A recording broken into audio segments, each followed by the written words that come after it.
नमस्कार, ऑटोमॅगी या युट्यूब चॅनलवर आपल्या सर्वांचं ऑलवेज वेलकम। तर मित्रांनो, आपल्या चॅनलवर तुम्ही नवीन असाल तर पहिले आपल्या चॅनलला सबस्क्राईब करा, कारण आपल्या चॅनलवर मिळती एकदम आवश्यक माहिती आणि खरोखर माहिती असते। एकदम आपण जे बोलतो ना ते वास्तववादी असतं मित्रांनो। तर तुम्ही तुमच्या 25-30 हजाराच्या नोकरीला लात मारून जर गाड्या घ्यायचा विचार करत असाल ना ओला उबरच्या जीवावर, की भावांनो मी अटॅच करतो गाडी, मला गाडी घ्यायची, मला काहीतरी माहिती द्या, मला गाडी लावायची तिथे, तर मी सांगतो मित्रांनो गाड्या घेऊ नका। कारण या कंपनीच्या नादी लागून जर तुम्ही गाड्याचा विचार करत असाल ना तर तुमच्या आई बायकोचं सोनं नाणं खाण ठेवावं लागतं। जेवढे पण तुम्ही मित्रांनो कमवता ना 1 रुपया राहत नाही मित्रांनो। या गाड्यांचं गणित सांगतो तुम्हाला। जरी तुम्हाला वॅगनर गाडी घ्यायची म्हटली ना तर 1.5 लाख रुपये डाऊन पेमेंट करावं लागतं आणि प्रोसेसिंग फी, शॉपॅक लायसन वगैरे या मिळून याला 30,000 रुपये खर्च आहे। तर तुम्हाला इथूनच पैशाची सुरुवात करावी लागते जोडाजोडीची। त्याच्यानंतर येतो हप्ता, 12,000 रुपये हप्ता। त्याच्यानंतर सर्व्हिसिंग, बाहेर सर्व्हिसिंग केली मित्रांनो 5 ते 6,000 रुपये खर्च येतो आणि शोरूमला गाडी नेली तर 10 ते 12,000 रुपये खर्च येतो मित्रांनो। माझी पण गाडी होती, अक्षरशः मी रडून रडून गाडी घेतली आणि रडून रडूनच गाडी विकली मित्रांनो। खूप रडलो मी त्या गाडीसाठी, लय पैसा गेला माझा। 5 लाखाची गाडी मला 10 लाखात गेली मित्रांनो। तुम्हाला या गाड्यांचं मी गणित सांगतो कसं असतं ते। तुम्ही गाडी घेता, त्याच्यानंतर तुमचा हप्ता चालू होतो 12,000 रुपये हप्ता। त्याच्यानंतर तुम्हाला सर्व्हिसिंग 5 ते 6,000 रुपये सर्व्हिसिंगला खर्च येतो, ते पण तुम्ही बाहेर गॅरेज मध्ये केलं तर। शोरूमला गाडी नेली तर 10 ते 12,000 रुपये खर्च येतो। त्याच्यानंतर तुमचं असतं पासिंग, 2 वर्षाला पासिंगला मित्रांनो 50,000 रुपये खर्च येतो। त्यावेळेस आहे ना खिशात तुमचा 1 रुपया नसतो, कारण रोजचा पैसा आहे। पैसा कुठं जातो हेच कळत नाही। आता आपण एक गणित पकडू की तुम्हाला दिवसाला 2,500 रुपये धंदा करायचा आहे। 2,500 धंदा करायला तुम्हाला 250 रुपयाचे 10 भाडे मारावं लागणार आणि एक भाडं मित्रांनो 20 ते 22 किलोमीटरला 250 रुपये भेटतात। रिक्षापेक्षा पण कमी रेट भेटतो। त्यामुळं मी सांगतो तुम्हाला हे गणित कसं आहे। आता समजा तुम्ही 2,500 धंदा केला, रोज होत नाही तरी समजा तुमची टार्गेट पकडलं तर तुम्हाला 16 ते 18 तास गाडी पळवावी लागते, तेव्हा कुठं 2,500 ते 3,000 रुपये धंदा होतो। 2,500 धंदा केला तुम्हाला 700 ते 800 रुपयाचा सीएनजी टाकावा लागतो।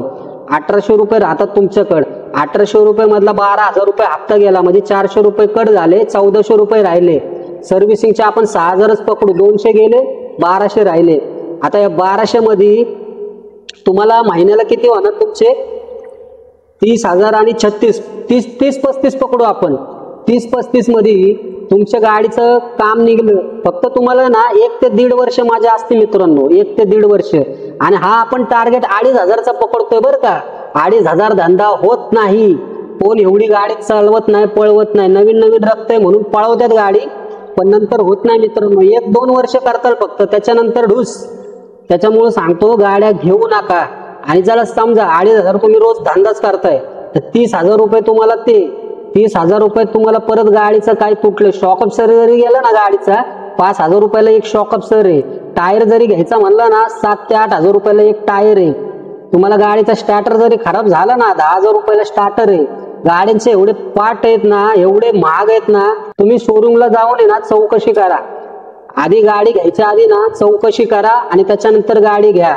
आणि सगळ्यात महत्वाचं, तुम्ही आधी गाडी घेऊ नका, आधी तुमचं आहे ना पोलीस व्हेरिफिकेशन काढा आणि तिथं ते अटॅच करा जाऊन पहिलं, आणि त्याच्यानंतर आहे ना तेव्हाच गाडी जॉईन होती। तुम्ही आधी गाडी घेताल आणि पोलीस व्हेरिफिकेशन काढताल, नंतर या ओला उबरवाले हात वर करतात, ते म्हणतात आमच्या जीवावर गाडी घेतली का तू, तुमच्या नावावर केस दिसते। तर नाव दुसऱ्याचं पण असू द्या, तुमच्या नावावर जरी केस नसले ना तरी या कंपन्यांना काय घेणं देणं नसतं। त्यांना फक्त कारण पाहिजे तुम्हाला नाही का चीट करण्यासाठी। तुम्ही एक जरी चुकीत घावला ना, एखाद्या कस्टमरने जरी तुम्हाला नाही का कंप्लेंट केली ना, यांना फक्त ते चूक घाऊ द्या फक्त, ते लगेच आहे ना तुम्हाला ब्लॉक करून टाकतात, तुमची आयडी ब्लॉक करून टाकतात। मग विचार करा मित्रांनो, तुमची आयडी जर ब्लॉक केली तर तुम्ही धंदा कशाच्या जीवावर करणार। मग गाडी राहिली ना उभी, हाती पोचलं का ते ना ते तुमचं तर स्टार्टिंगला तर सगळं गेलंय, बायकोचं, आईचं, गळ्यातलं सोनं नाणं, प्लस अजून कर्ज काढले ते 1.5 लाख रुपये इकडून तिकडून गोळा करण्यासाठी। त्याच्यानंतर मित्रांनो विचार करा कसं होणार मग तुमचं। त्याच्यामुळं आपलं काम बघा, कुठंतरी 20-22 हजार रुपयात काम बघा आणि खुश राहा। मी तर म्हणतो रिक्षा घ्या, पण रिक्षाचं पण आहे ना पुढचं भवितव्य लय खराब आहे। बाईक टॅक्सी जर आली ना, रिक्षाला आहे ना 4-4 तास बुकिंग वाजत नाही मित्रांनो। तर लय विचार करून गाड्या घ्या। आणि गाड्या घ्यायच्याच आहे ना तर तुमचं काहीतरी साईड बिझनेस असलं पाहिजे. त्या बेसिसवर गाड्या घ्या की बाबा माझा धंदा नाही झाला तर या बिझनेसवर मी गाडीचं कर्ज तरी फेडू शकतो.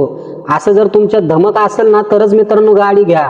फक्त गाडीच्या जोर मला घर पण चालवायचंय, गाडीचे हप्ते पण भरायचे, गाडीचं काम पण करायचंय आणि सगळ्याच गोष्टी करायचंय, पोरांचं शिक्षण, बायकोला दागिने वगैरे, बायकोच्या इच्छा, ओला उबर रॅपिडो सारख्या कंपन्यांच्या नादी लागू नका मित्रांनो. खरंच या ना ऑनलाईनच्या कंपन्या आहेत ना कशा, फक्त बिझनेसमॅन हे फक्त मोठे होतात आणि हे खालचे आहेत ना सगळे भरडले जातात, सगळे रगडले जातात. रगडत राहा तुम्ही आयुष्यभर, आम्ही इकडे कमवून मोकळे होतो. तुम्ही ऑनलाईन कंपनी कुठली पण घ्या, स्टार्टिंगला तुम्हाला मस्त इन्सेंटिव्ह देणार, नंतर तुमच्याच खिशातले पैसे काढून घेतात. तुम्ही रॅपिडो घ्या, ओला घ्या, उबर घ्या, झोमॅटो घ्या, स्विगी घ्या, पोर्टर घ्या, या ऑनलाईन कंपन्या असाच एक अंडा घालायचं मित्रांनो. त्यामुळे सावध व्हा आणि गाड्यांच्या नादी लागू नका. मित्रांनो व्हिडिओ आवडला असेल तर शेअर करा, लाईक करा आणि सर्वात महत्त्वाचं आपल्या चॅनलला सबस्क्राईब करा. धन्यवाद.